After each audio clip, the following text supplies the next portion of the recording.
दोस्तों, अब लगभग तय है कि झारखंड सहायक आचार्य की परीक्षा 10 फरवरी जो तय थी नहीं हो पाएगी।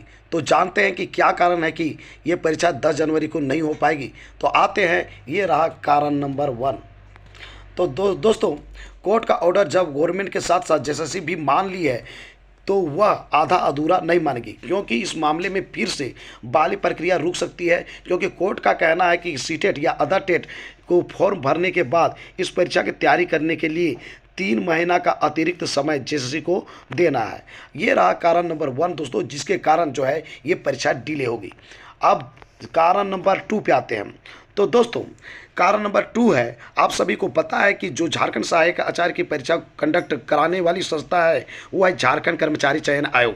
और आयोग पर बहुत बड़ा आरोप लगाया गया है कि आयोग के ही किसी स्टाफ द्वारा प्रश्न पत्र लीक की जाती है, जिसका प्रूफ 28 जनवरी 2024 को सीजीएल परीक्षा में देखने को मिला है। जेएसएससी ने सीजीएल की परीक्षा को रद्द कर दिया है, लेकिन जेएससी इसके बाद जुट गया है कि इस पेपर लीक मामले में कौन कौन शामिल है। तो दोस्तों, इस प्रकार से इस प्रक्रिया को पूरा करने में भी जेएससी को समय लग सकता है, जिसके कारण जो है ये परीक्षा जो है झारखंड सहायक आचार्य की परीक्षा तय समय पे नहीं हो पाएगी दोस्तों। अब आते हैं कारण नंबर 3। तो दोस्तों, अब चलते हैं, हम बात करते हैं कारण नंबर 3 पे। हम लोगों को पता है कि जेएससी ऑनलाइन एग्ज़ाम खुद कंडक्ट नहीं करवाती है। जेएससी के पास जो होता है, ये सबसे पहले एजेंसी को तय करती है कि किसी को एग्ज़ाम कंडक्ट करने के लिए देंगे। तो दोस्तों, जो एजेंसी के माध्यम से ये एग्ज़ाम कंडक्ट करवाती है, और झारखंड सहायक आचार्य की परीक्षा ऑनलाइन होने वाली है। आपको ये भी पता है, आपको यह भी पता है कि झारखंड में जितनी एजेंसी को ऑनलाइन एग्ज़ाम कराने का जिम्मा दिया जाता है, वहाँ सभी एजेंसी के पास 100% कंप्यूटर प्रॉपर वे में काम नहीं करता है। इस प्रकार से अभी तक जेएससी के द्वारा एग्ज़ाम सेंटर का फाइनल चयन नहीं हो पाया है दोस्तों, क्योंकि पिछली बार जेएससी का ही पीजीटी एग्ज़ाम में कुछ बच्चे ये कंप्लेन किए थे जेएससी को कि आंसर क्लिक हम कुछ क्वेश्चन का किए थे और उसका आंसर जो है कुछ दिया था, यानी कि आंसर जो दिया गया था और आंसर रिस्पॉन्सिव, तो दोनों में अंतर था दोस्तों।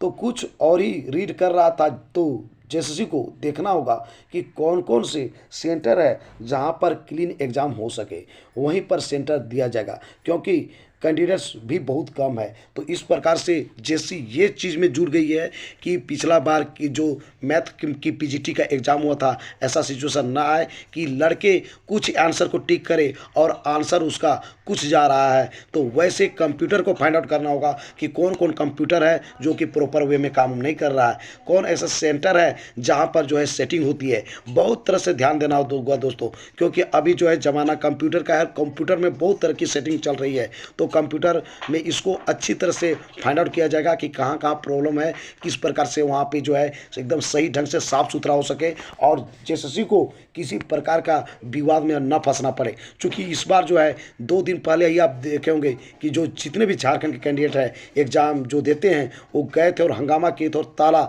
लॉक करने के फिराक में थे कि जेएससी को बंद कर देनी चाहिए संस्था, ऐसी गलत नीति की तरह ये बहाली करवा दे रही है। क्योंकि इसको जिम्मा दिया गया है एग्ज़ाम लेने का और रिजल्ट देने का, लेकिन ये क्या करती है, सेटिंग की तहत तो ये काम करवा रही है। जैसा कि 28 जनवरी 2024 को देखा गया दोस्तों कि पेपर लीक पहले ही हो चुका है और जो है एग्ज़ाम बच्चे दे रहे हैं। तो इसमें क्या होगा कि जो कैंडिडेट्स मेहनत करते हैं वो सफल नहीं होंगे, और जो कैंडिडेट मेहनत नहीं करते हैं, सेटिंग के पीछे दौड़ते रहते हैं, उसकी होगी। इतना ही नहीं दोस्तों, ये ऑनलाइन की बात है, ऑफलाइन में भी सेटिंग हो रही है। ये सिर्फ झारखंड की नहीं, अभी इंडिया लेवल पर सेटिंग हो रही है। अब देख सकते हैं सीटेट का जो एग्ज़ाम हुआ वो भी रद्द कर दी गई, उसका भी कारण था पेपर लीक मामला। तो अभी चोरों की बलबली चल रही है, तो चोरों को फाइंड आउट करके उसको काफ़ी सज़ा दिया जा रहा है, जो कि झारखंड भी कम नहीं है, पीछे नहीं है। उन लोग के लिए कोर्ट हो चुकी है, केस हो चुकी है, और साथ ही साथ सज़ा होगी जो प्रावधान किया गया है दोस्तों। अब आते हैं ये नंबर 4, कारण नंबर 4 आते हैं दोस्तों। तो दोस्तों यह भी कारण है कि 10 फरवरी 2024 को परीक्षा नहीं हो पाएगी, क्योंकि झारखंड कर्मचारी चयन आयोग द्वारा अभी तक एडमिट कार्ड जारी नहीं की जा चुकी है, क्योंकि ये परीक्षा झारखंड प्राइमरी स्कूल में बहाली के लिए पहली बार परीक्षा हो रही है और झारखंड के लिए सबसे ज़्यादा पद वाली बहाली है। तो वैसे में बहुत से कैंडिडेट्स हैं जो राज्य और देश के बाहर हैं। यदि अचानक से एडमिट कार्ड जारी हो जाती है तो लोग परीक्षा से वंचित हो जा सकते हैं। साथ ही साथ दोस्तों इसलिए जेसी ने तय किया है कि एग्ज़ाम में थोड़ा डिले हो या फिर जो एडमिट कार्ड हो कुछ दिन पहले जारी कर दें। कुछ दिन पहले जारी करने से क्या होगा कि जो बाहर में काम कर रहे हैं, जो भी अभ्यर्थी चूँकि जेटेट जो पास किए हैं छोड़ के दूसरे काम में लगे हुए हैं, बहुत दिनों से जेटेट हुई है, 2013 से पास करके बैठे हुए हैं, 2016 से पास करके बैठे हुए हैं, कुछ सीटेट भी कैंडिडेट है जो कि 2009-10 में ही पास करके बैठा हुआ है। तो वो सिर्फ झारखंड ही नहीं, झारखंड में के बाहर हैं और साथ ही साथ इंडिया के भी बाहर हैं। तो उनको एडमिट कार्ड अचानक में दी जाएगी तो होगा क्या कि वे कैंडिडेट से एग्ज़ाम नहीं दे पाएंगे। और ये बहुत बड़ी बहाली है झारखंड के लिए, बहुत लंबी और बहुत बड़ी बहाली है। वैकेंसी इसमें पद बहुत ज़्यादा है, तो इसको देखते हुए नहीं चाहेगी जैसे कि किसी प्रकार का विवाद हो, किसी को प्रॉब्लम हो, सबको दुख और दर्द समझते हुए वो एक निर्णय ले रही है कि इस बार जो है कि कुछ दिन पहले, ये इतनी बड़ी बहाली है तो इसमें जो है कुछ दिन पहले एडमिट कार्ड जारी कर दिया जाए, जिससे कि जो दूर दराज से लोग हैं, इतना ही नहीं आपको बता दूं दोस्तों, जो जेटेट की एग्ज़ाम हुई थी उसमें जो है बाहर के भी कुछ कैंडिडेट थे जो कि जेटेट पास किए थे। हालांकि इस बार सीटेट और अदर टेट जो भी कैंडिडेट है वो झारखंड के ही कैंडिडेट भर रहे हैं, लेकिन पिछले बार जो है जो झारखंड के बाहर के कैंडिडेट थे वो फॉर्म भरे थे और वो कैंडिडेट आएंगे तो उसके लिए टाइम चाहिए। तो इसके लिए जरूरी है कि आपको उसको जेएसएससी को चाहिए कि ये जो एडमिट कार्ड होगा कुछ दिन पहले जारी करना होगा। यदि ऐसा करती है तो किसी को प्रॉब्लम नहीं होगी। और अचानक से एडमिट कार्ड जारी कर देने से क्या होगा कि दूर दराज के लोग आने में हो सकता है प्रॉब्लम हो। अभी बहुत तरह का विवाद चल रहा है, हंगामा चल रहा है, हो सकता है कि ये ट्रेन की भी सुविधा न मिल पाए, ट्रेन भी को भी बंदी करा दे, झारखंड बंदी करा दे, इंडिया बंदी करा दे, हर तरह के अभी चल रहा है। देख रहे हैं कि मंत्री का क्या स्थिति है। तो इस प्रकार से आप देख सकते हैं कि ये जो एग्ज़ाम है, एग्ज़ाम को एडमिट कार्ड अभी तक जारी नहीं किया है, इसका मतलब ये है कि अभी एग्ज़ाम होने की संभावना बहुत ही कम है दोस्तों। अब आते हैं कारण नंबर 5। दोस्तों कई बार फिजिकली हैंडीकैप्ड के लिए समय पर स्रोत लेखक और स्क्राइब न उपलब्धता की वजह से फिजिकली हैंडीकैप्ड को एग्जाम में परेशानी का सामना करना पड़ता है। इसलिए जेएसएससी ने निःशक्त यानी विकलांग या दिव्यांग कहें दोस्तों अभ्यर्थियों के लिए पहले ही बेस्ट क्वालिटी का स्रोत लेखक और स्क्राइबर की व्यवस्था करवा रही है कि परीक्षा में कैंडिडेट्स को किसी प्रकार का दिक्कत न हो, इसलिए वे बेस्ट क्वालिटी। इसलिए दोस्तों ये झारखंड सरकार की तरफ से ऑर्डर है। साथ ही साथ जेएससी भी अपनी तरफ से ये कुछ कर रही है कि ये जो निःशक्त बच्चे हैं, हैंडीकैप्ड बच्चे हैं, उनके लिए बेस्ट क्वालिटी और ओके टेस्टेड स्रोत लेखक और स्क्राइब की उपलब्धता भी कराई जाए।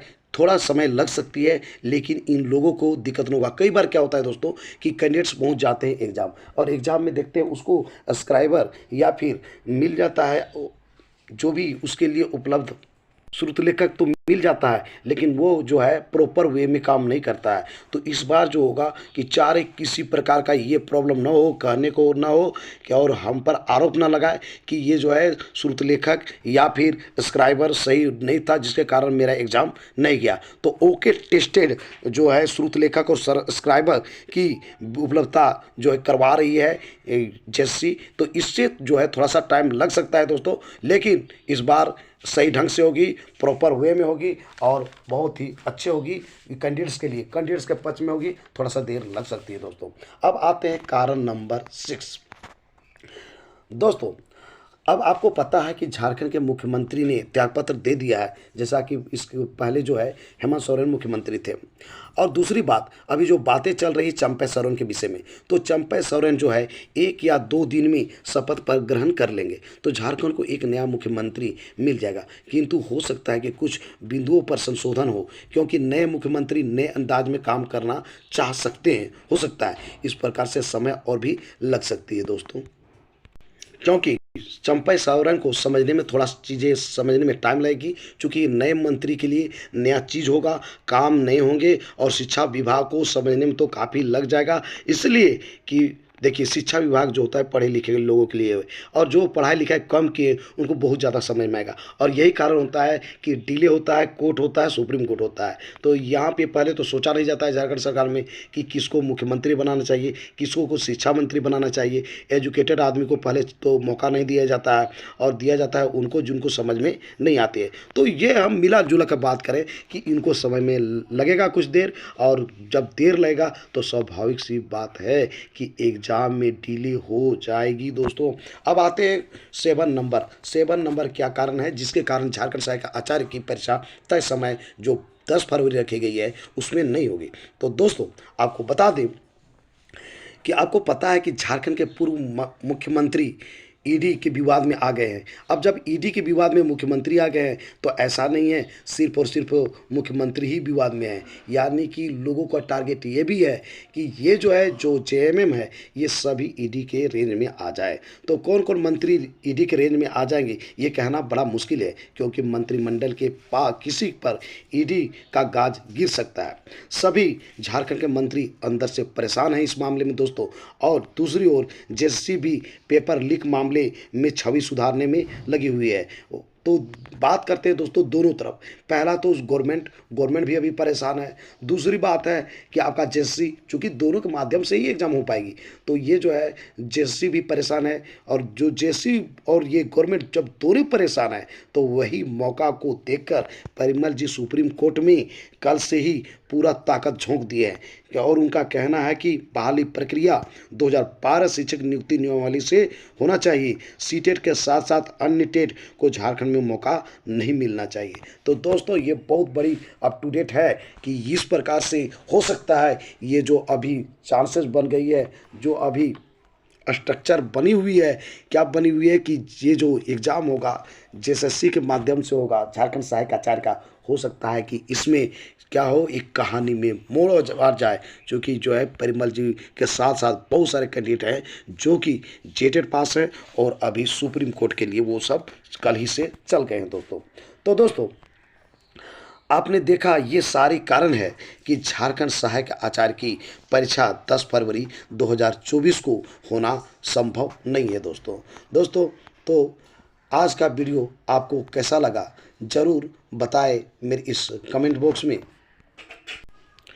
और यदि यह वीडियो अच्छा लगा तो दोस्तों इस वीडियो को कर दीजिए लाइक, चैनल को कर दीजिए सब्सक्राइब, और इस वीडियो को ज़्यादा से ज़्यादा लोगों को शेयर कीजिए दोस्तों, जिससे कि ये बात जेएसएससी तक पहुंच सके और गवर्नमेंट तक भी पहुंच सके दोस्तों। और वे तय समय पर 10 फरवरी या फरवरी के अंत तक जरूर परीक्षा ले जिससे कि कम समय में साफ सुथरा परीक्षा हो सके और यह मामला सुप्रीम कोर्ट में जाकर न फंसे। साथ ही साथ ऐसा करने से झारखंड को गुणवत्तापूर्ण शिक्षक मिल जाएंगे। तो दोस्तों फिर मिलते हैं एक नए और ऑथेंटिक वीडियो के साथ, तब तक के लिए मुझे इजाज़त दीजिए। धन्यवाद।